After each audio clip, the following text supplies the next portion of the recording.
Choosing a cruise cabin on price alone? Wrong plan. Follow my simple strategy to make sure your next cruise cabin is the right one for you. As a travel agent, I follow what I call the location strategy, and it breaks down into 4 simple decisions: what, where, motion, and price. And we're going to break these down. But first, before we get into my strategy, you need to understand the different cabin categories on a cruise ship.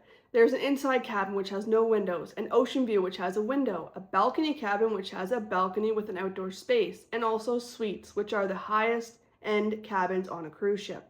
Now here's where most first-time cruisers go wrong. They assume the cabin category is your most important decision. It's not. Because 2 people can book a balcony cabin and have a completely different cruise experience, and this comes down to location. Now that you know the different cabin categories, let's start talking about my cabin location strategy. And first, we're going to talk about the what. What do you need to avoid when booking your cabin? You need to avoid cabins that are below the buffet or the pool deck. And you need to make sure that you have cabins both above you and below you to help with noise cancellations. You also need to make sure that you're booking a cabin that is not outside the elevators. Otherwise, you'll have constant foot traffic all evening and also elevator noise. Also, be sure not to book your cabin near the engine room or below the pool deck, because 6 to 7 o'clock in the morning, those people are out looking for those pool chairs and they make a lot of noise. The key takeaway here is you're not only booking a room, you're booking a cruise environment for your entire cruise. Now, this is where most experienced cruisers separate themselves from beginners. They don't book their cabin on price and category, they book their cabin for location. This is the where in my strategy, and this is what I always look for when booking my clients. Is midship is the gold standard.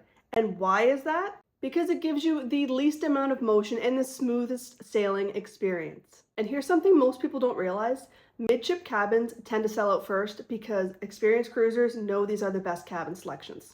Now let's talk about motion, because this can single-handedly, especially for first-time cruisers, change your whole cruise experience. Here's a simple breakdown. Lower decks, less motion; midship, smoother sailing; aft and forward, more movement. So if you're new to cruising, or you're just not sure if you're going to have motion sickness or not, your safest bet is going to be midship, lower decks for the best cruise experience. And this is truly the step most first-time cruisers ignore until the first day on board they're starting to feel the motion. Now let's talk about price. A lot of first-time cruisers choose the cheapest cabin and they think they made a great financial decision, but the reality is this: a bad cabin location can cost you more than just money. It can cost you relaxation, sleep, and overall enjoyment on board. And once your cruise starts, you can't change it. So the real question isn't what's the cheapest cabin, it's what kind of experience do you want to have for the next 7 days. So when you choose your cabin, don't think like a shopper. Think like someone designing an experience, because once you understand the what, where, price, and motion, you stop guessing. And this is when you start booking like an experienced cruiser, and you start booking cruises that you remember for the right reasons. I just sailed on the Norwegian Prima recently. I'm going to link the video up here. Check that out. It talks all about the balcony cabin on that very ship. And if you like this video, like and subscribe. I'm Ashley Neal. I'll see you next time.